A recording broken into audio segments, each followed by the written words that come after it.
Hey everybody, welcome to Always Bored, Never Boring. We are still ploughing through my latest haul of Warhammer 40,000 Conquest issues.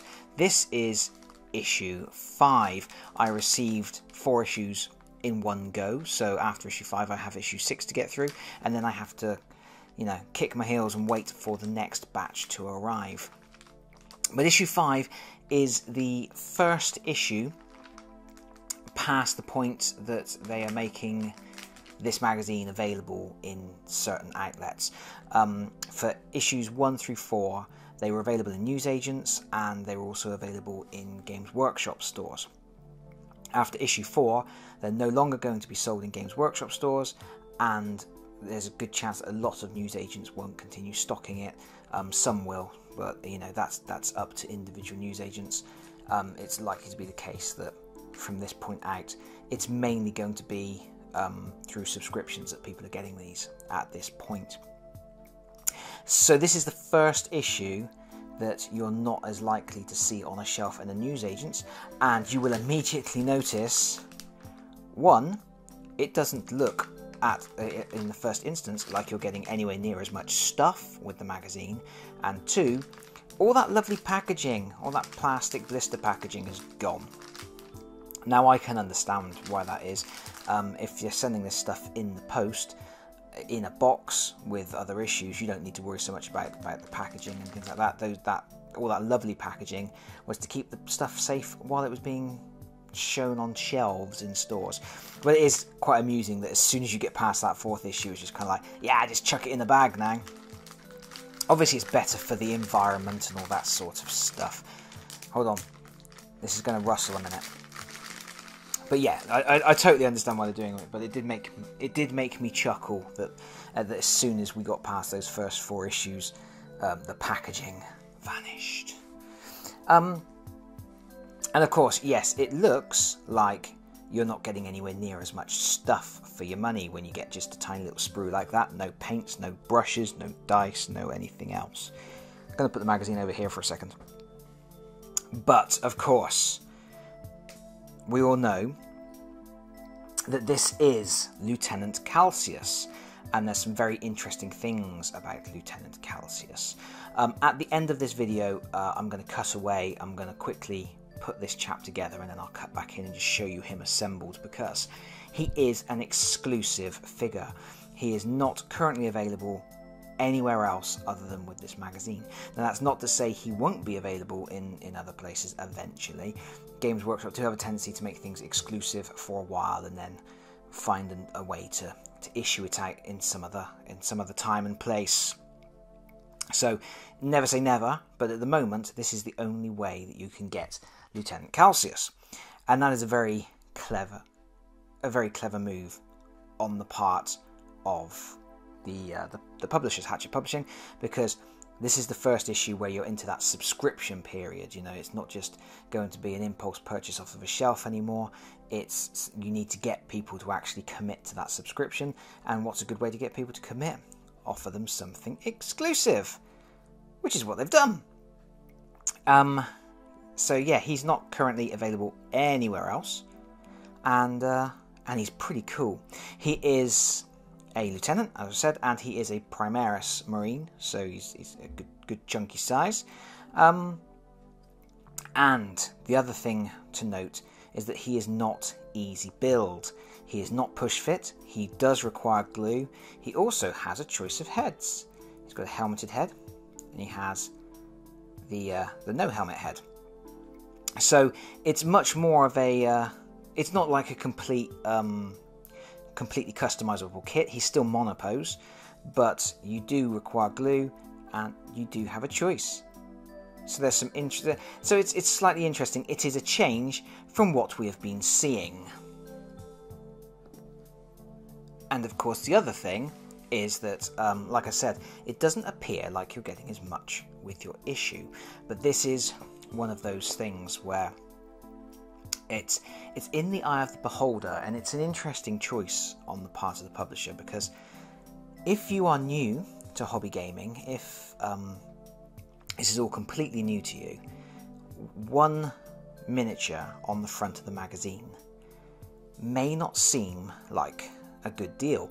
After you've been getting 6 Poxwalkers last issue, and 3 Reavers the issue before that, and 3 Death Guard Marines, and then 3 Intercessors. After all those quite large amounts of miniatures, plus paints and other bits and bobs, to suddenly just get 1 miniature may seem a little bit off. But of course, if you know a bit more about Games Workshop, you know that the hero characters are generally much more expensive. Now, that's down to a sort of combination of things like having to, regardless of what you put on a sprue, you have to pay for the tooling of the sprue, and you're likely to sell fewer hero characters than you are unit boxes and things like that. So there's economies of scale and things like that in place.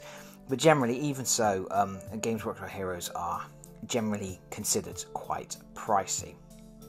Now, we don't know how much Games Workshop would charge for this guy, because he is, like I say, exclusive, and one day we may find out. We may get a definitive answer on that. But for the time being, I did a quick look on the Games Workshop online store, and they have 2 other Lieutenant characters available at the moment, both of which retail for £15. So I'm gonna say that if they release this character, he would probably be in the region of £15. So that's what I'm going with. I mean, if someone thinks that that's not a fair assessment, whether it should be up or down, do say in the comments, and say how you think it should be priced up. But that's what I'm going with. That's what I'm going with for my calculations for the time being, until I know any better. So I'm assuming a value of £15 for this sprue. So yeah, and that's interesting, because if you're obviously, this is a magazine that's aimed more at new people to the hobby, and it may almost give the impression that you're not getting as much value for your money. But actually, this is the most exciting issue to date. It's the most exciting issue, and it has, in terms of for gamers and for people who are into the hobby, I think it's the most important issue. It's an exclusive character. It's a hero character. It is worth noting that he is an Ultramarine Primaris, and he does have a sculpted knee pad and a sculpted shoulder pad. That is not the end of the world for people who have a file in their hobby collection, but it is something to be aware of. There's another Ultramarine logo on the backpack as well. He is fully suited and booted in Primaris, Ultramarine Primaris mode. So that's something to be aware of as well. But of course, everybody loves Ultramarines. They're the best. So it's an interesting issue. It's an interesting issue that perhaps looks like the least value to date, but actually is the most value to date. Let's have a little look at the magazine. Because like I said, I want to whip through this because I want to go and assemble him, and then I'm going to cut back in and show you him assembled. There he is on the cover with his horrible, horrible hair. I'm almost certainly going to use the helmeted version of the model, because I love the helmets with the laurels and everything, and that hair just reminds me of being at school, and that wasn't a good time. So, here we go. Battle games in the 41st millennium. Build and paint Lieutenant Calcius.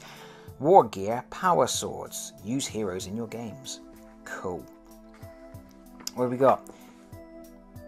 There's a Space Marine. Type infantry. Battlefield role. Command. So, it's the same format as always. We get some nice artwork. There's some gribblies. You're in trouble, guys. Nice picture of Lieutenant Calcius there, striding into battle, drawing his power sword. A little bit of an explanation of what he's all about. And then chat about power weapons. We've got some chatting about the power weapons. Power sword, power fist. I like power fists on Terminators. They look silly on anything else. Power mauls, power axes, and lightning claws. And then there's a bit more stuff about battles. Nova Thulium. backgroundy bits, and then here we are in the how to build section. And, oh look, clippers and glue safety. Of course, this being the first issue that doesn't have easy build miniatures, they now have to start talking about glue, because it's the first time where you have needed glue. And they've got a little section that tells you how to apply glue. And also, interestingly, they have changed the picture of the clippers. In the first 4 issues, the picture of the clippers was the really expensive Games Workshop clippers that were about £15. Now they have changed the image to the freebie ones that came with subscribers. Assuming, I guess, that by this point, if you've got this issue, you're probably a subscriber and therefore have your little subscription pack, which had clippers, glue, and a mold line remover. Interesting. Oh, but look, over there. There's the fancy clippers. Make your minds up, guys. What does it say about glue? I've talked about glue the last couple of issues. What does it say? Apply the glue carefully using the applicator as shown in the image. Use only a very small amount of pressure when squeezing the bottle. Apply the glue in a well-ventilated area. Yes, all good advice. Plastic glue melts the plastic. That's how it forms the bond. If you squirt plastic glue all over Lieutenant Calcius, he's going to have some severe battle scarring on his armour. But, yeah. Again, this is one of the things I've talked about in previous issues. I know why it's there. I know it has to be there, and it's going to be there every issue forever. But it's one of those things that, because it's a weekly magazine, it's almost like a dead page every week.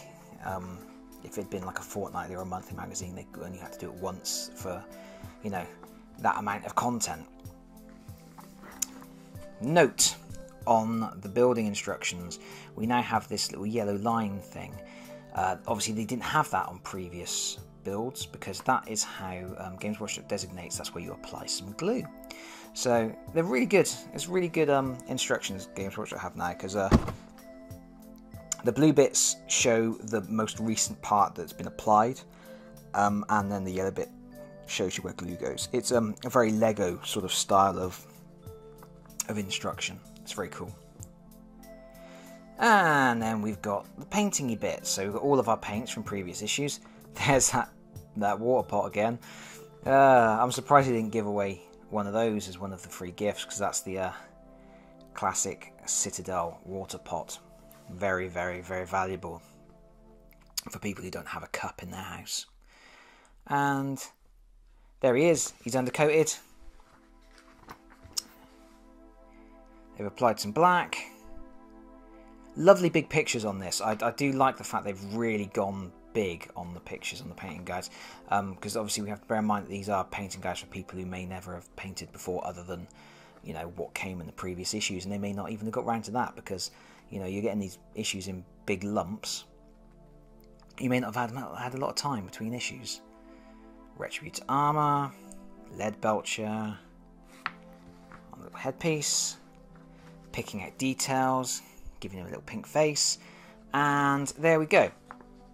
Now, that's pretty impressive, isn't it? I mean, they've slapped 6 colours on that model, and not even in great quantities in a lot of cases. It's predominantly the blue. And how much better does that look than the miniature that's completely unpainted?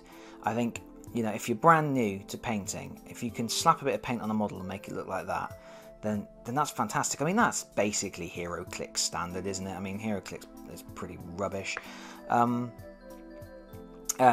pre-paints, and so, you know, you can get your models. It's better than no paint at all, and it's, you know, it's done with a couple of pots of paint, and it's just much better than unpainted, isn't it?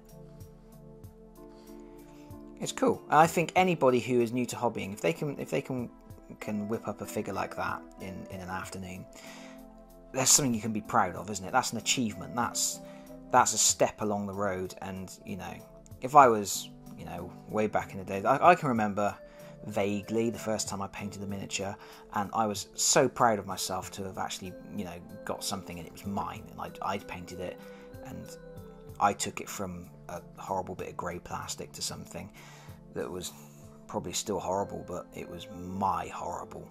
And I think if you can do that, then you're winning. You're winning. That's all you need to do. Heroic combat. Yeah, we're adding heroes. So this is just the new rules section where we're going to cover new rules. We've got the sort of mini fake data card thing. I'm not going to bang on about the data cards every issue.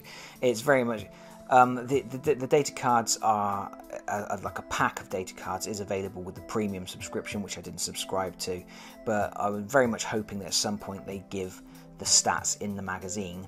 And they really aren't at the moment. They're doing like these sort of mini cut down things of the main stats, and then other special rules and stuff are being sort of liberally scattered across other pages, and I don't like that. I think at some point they need to have like all the stats on a page in the magazine that you can cut out. But I'm not going to bang on about it because I have already in previous videos. But see, this is the thing. I mean, we're on about introducing characters, and it talks about aura abilities, and then it's got tactical precision. All Ultramarine units with a model within 6 inches of Lieutenant Calcius benefits from his orders. These units may re-roll any wound rolls of 1. So there we go. There's a special rule for Lieutenant Calcius. He has the tactical precision aura ability, but it's stuck there. His stats are all over there. His special rule is stuck there. Once you're past this learning tutorial, how are you going to reference back to that and other rules, heroic intervention, ambush? It's a new mission to play through. How to win: remove Lieutenant Calcius from play. And then there's extra rules here, and there's rules for new weapons and things, and it's all a little bit scattered for my liking. I'm hoping at some point we get some kind of consolidation. But yeah. Oh look, that's the back. Your Next Conquest, issue 6. Ugh.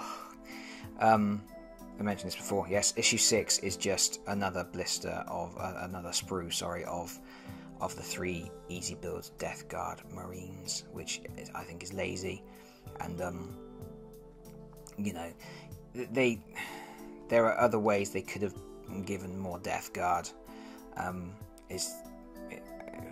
It's not great value. I think there's potentially not great value because they've given an exclusive away this issue. They're going to give away something a little bit tut the next issue, maybe. But then maybe issue 7 will save the day. Boom. Yeah. See, now this is interesting. Issue 7 doesn't have any miniatures at all. It has a pot of Nuln Oil and it has a pot of Agrax Earthshade. Nuln Oil and Agrax Earthshade are basically liquid gold. It's liquid talent. It's what makes you a good painter when you use Games Workshop paints. They really are really useful, and they really do lift your painting. They elevate any miniature just by applying it. So they're really important. They're really good, and they're about $4.55 a bottle. $4.50 a bottle maybe. I'll confirm that when I do the video for that. But yeah, no miniatures at all. So they give away an exclusive hero one issue, and then the next issue they give away a sprue that it's literally from a manufacturing point of view, from their point of view, it's a pennies sprue, and it's something you've already had, so it just feels a little bit too repetitive, really. I mean, what are they going to put in that magazine? Because it's about these Death Guard that we've already had, and they're going to put the same stats in, the same painting guide in, the same background. I can see that issue being a lot of redundant content that just regurgitates what we've already seen. And then the issue after that, there's no miniatures at all. It's useful paint, and it's technically it's worth more than the $7.99 cover price, as far as I recall. Like I say, I will double check that, but it still feels like after having an issue where you get something really cool, an exclusive miniature, there's 2 issues that not really so great. Maybe just to balance out that value somewhat. But anyway, we'll talk about that more in the next video. For now, I'm going to do what I always do. I'm going to put up some prices. We're going to put the running total, and we'll see how we're doing in terms of what what you pay for the subscription versus what you would pay if you bought the stuff at retail. Like I said, I'm going to work out the calculation based on Lieutenant Calcius being £15. If you do not agree with that assessment, do feel free to leave a comment and we will chat about it and we will put the world to rights. But for now, bye everybody, bye bye. I'd forgotten that I said I was going to show you the assembled Lieutenant Calcius miniature at the end of the video, didn't you? Well, you're absolutely right. I did forget, but I've remembered, and now here it is. Dun, dun, dun! It's a really, really nice miniature. I like the pose. I like the drawing of the power sword. I think it's really cool. You can see I modelled him with the helmet because I just really wasn't keen on the bare head option, although I'm keeping the head and I may use it on a little Primaris custom build at some point. The miniature, it's not easy build, as I mentioned, and it is actually a little bit of a bugger going together. This leg, there was no most of the join points had a little guideline, there was like a little ridge on one piece and a little groove on the other. So while it wasn't plug and play, while it wasn't easy build, sort of peg in hold type stuff, there were little ridges and grooves and little tongue and groove type systems to make sure you position the bits correctly. But there really wasn't anything like that on this leg, and it was a bit difficult to get it posed exactly the way it was supposed to be. Furthermore, there's these little sashes, little pennants. And those just sort of glue on to particular points, and there's no, it's something that I think someone new to hobby gaming would find a little bit tricky to get right. It's definitely a significant step up from obviously the easy build stuff that anybody new to the game would have had experience of up to this point by subscribing to the magazine. Furthermore, I noticed that in the magazine there are there's no guidance, no instructions for painting the helmet version of the model. And in fact, although there is a bit on the instructions that shows the two different heads going to the slot, it doesn't say at any point that is an option. It's a custom option that you pick one or two of the heads, and it's something that I think they should have clarified. I mean, it's not going to confuse people. Aren't going to go, what, I've got two heads for me Space Marine? But it's something that usually Games Workshop are quite good at pointing out and saying, this is a custom, this is a choice, you build one or the other. But they don't do that in the instructions for this. And yeah, in the actual magazine itself, there's no pictures of the helmet version of the miniature and no guidance for painting it, which is a little bit of a shame, a little bit of an oversight. But overall, it's a really, really nice miniature. I am very, very happy with that. I'm very much looking forward to adding this to my force, and I think a lot of people will be wanting this particular model just because it's really nice. And that's all I've got to say about that. Bye everybody, for real this time.